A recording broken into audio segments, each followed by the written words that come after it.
source address operand 2, destination address, and address of next instruction. I mean particularly these addresses in an explicit manner, the instruction size will be quite big. Let's assume the opcode size is 1 byte. Source address, as you have seen, for 8-bit microprocessors, the address size is of 2 bytes. So you will require 2 byte to explicitly specify the source address of operand 1, then 2 byte to specify the source address of operand 2. Destination address also will require 2 bytes. Address for next instruction will also require 2 bytes. So altogether it comes to 9 bytes. So you will require 9 bytes to store just one instruction. Obviously, it will occupy a very large memory whenever you are storing a big program comprising several instructions. Then it will require a large memory to store a program, and it will also take long time to execute because you have to fetch a single instruction from 9 memory locations. So the time required to fetch the instruction, a single instruction, will be quite long. So you have to devise some technique by which this can be avoided. So the basic objective of realistic instruction format is shorter size,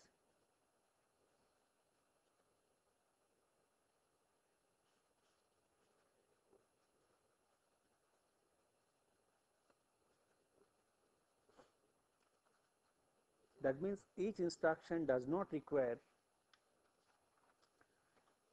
a large number of bits to represent a number, and also it should take shorter time to execute.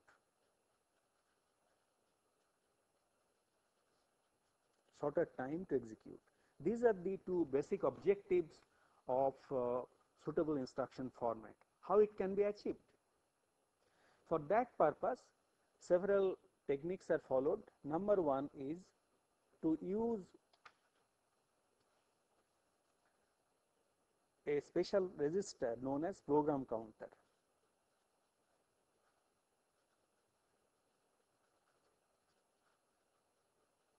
How program counter helps? Suppose this address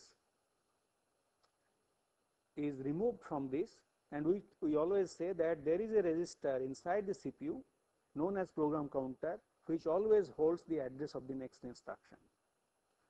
So if you can organize the instructions in consecutive memory locations as we have done in this particular case, as you can see here, the instructions are stored in consecutive memory locations.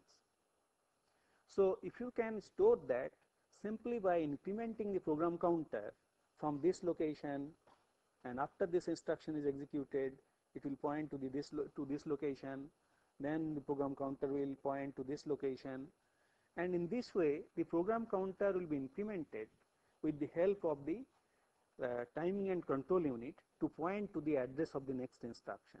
Then we can get rid of this field of the instruction. So this address of the next instruction need not be explicitly specified as part of the instruction if program counter always holds the address of the next instruction. However, this cannot be always done. Later on we shall see there are some instructions where the next instruction to be executed is not the consecutive memory location. For example, you have to jump to another location. There is a subroutine call, or some interrupt occurs. You have to jump to some interrupt service subroutine. In such cases, you have to explicitly provide the address of the next instruction. But in most of the cases, the program counter will provide the next instruction, and this part is not necessary. Another technique to reduce the size of the instruction is to use accumulator.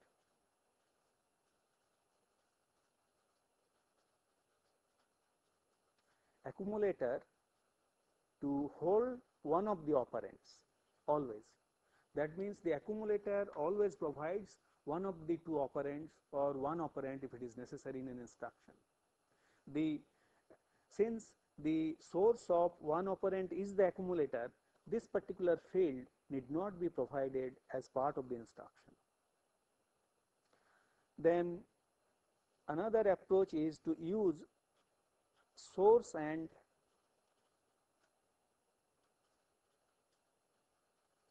destination address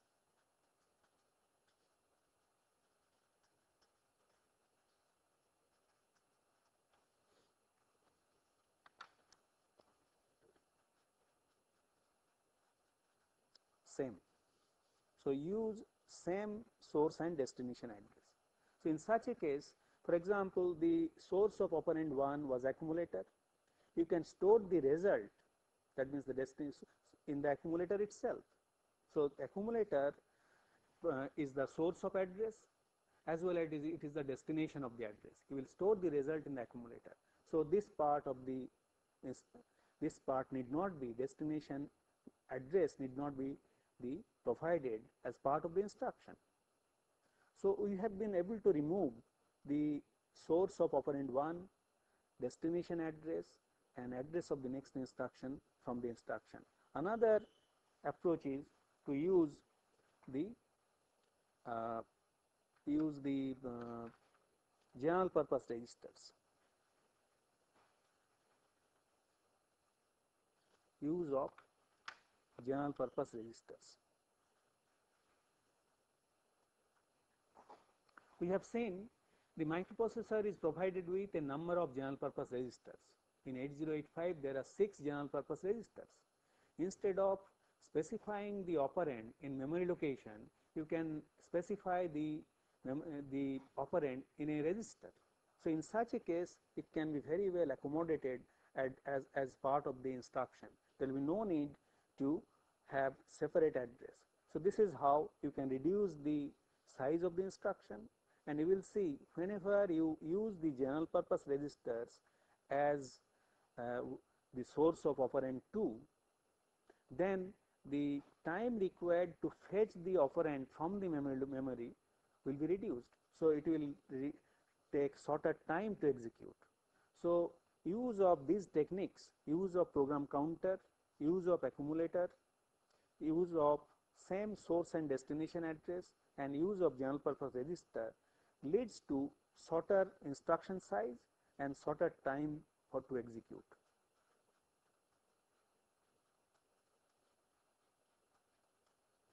Based on this, you can devise the instruction formats. Let us see what is the instruction format used in 8085 microprocessor. In 8085 microprocessor, the instruction format can be broadly divided, rather the instruction formats has got 3 types. There are 3 different formats. It can be classified by using number of bytes,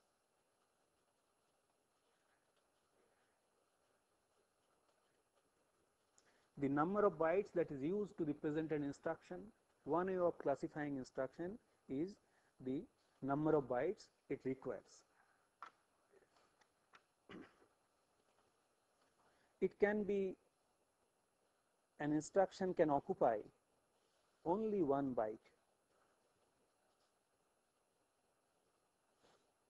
So, it is called a single byte.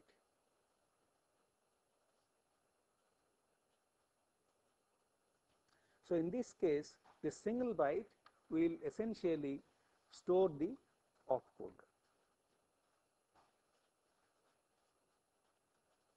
So, opcode is stored in this single byte, where D0 and D7, these are the different fields, bits. Or the instruction can be of 2 bytes, where the byte 1 will be the opcode and second byte can be used to store the address. We can use either the data, data can be stored, or you can store address. So in this case it is 1 byte, in this case it is 2 bytes. There are some instructions where it will have 3 bytes.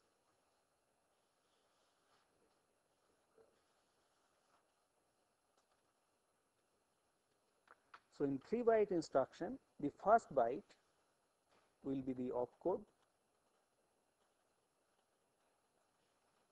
the second byte and third byte will hold the data or address. So these are the 3 different formats: single byte, 2 byte and 3 byte, which is used in 8085 microprocessor. Now, apart from specifying formats in terms of number of bytes, there is another way of doing it by number of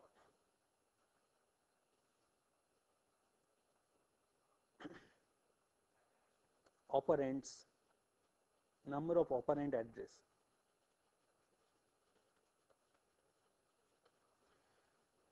Number of operand address it specifies. For example, an instruction can be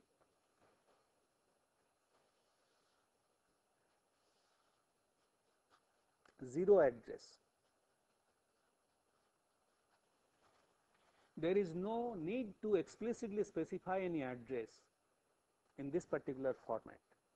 So it is only the opcode. How do you specify the operands? The operand addresses are specified implicitly. As you have seen, accumulator is always the source of one of the operands. So in this particular case, if the instruction is monadic in nature, monadic means it involves only one operand. For example, you have to complement a number, or you have to perform the shifting of a number. So in such case, it will involve only one operand, and that operand is stored in the accumulator. So in this case, it is called zero address instruction. There is no need to explicitly specify the address. However, it may be necessary to specify one address.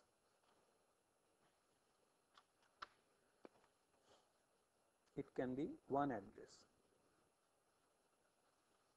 Whenever you are specifying one address, the first byte is opcode, second byte can be some address, for example, IO address. As we shall see later on, the address of a memory location, IO location, can be specified by 8-bit, because the number of IO addresses is 256. So by using that 8-bit address can be provided as part of this, and of course, whenever you specify an IO address, the other operand address is implicitly specified by this opcode. That means the other operand, either the source or destination, is the accumulator. Now, even in it can be, sometimes you have to specify 2 address also. So a 2 address instruction can be of single byte, 2 byte or 3 byte. For example, whenever you are specifying 2 address, one address can be specified in register. So here it can be SSS, where SS is the source address of one of the operands specified in a register, and another address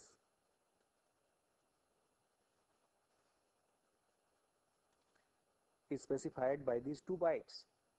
So in 8085 we will find that the lower order byte is stored first. This is the lower order byte of address,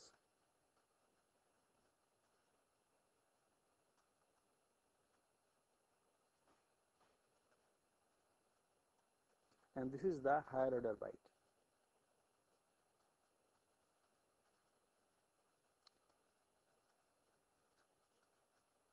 So higher order byte is stored here, and this is, for example, whenever, as we have discussed in this case,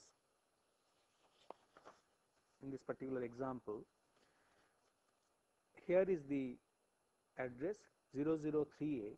00 is the higher order byte, 3A is the lower order byte. As you can see here, the 3A is stored first, byte 2, and 00 is stored in byte 3. This is the convention of their little endian convention, as I said.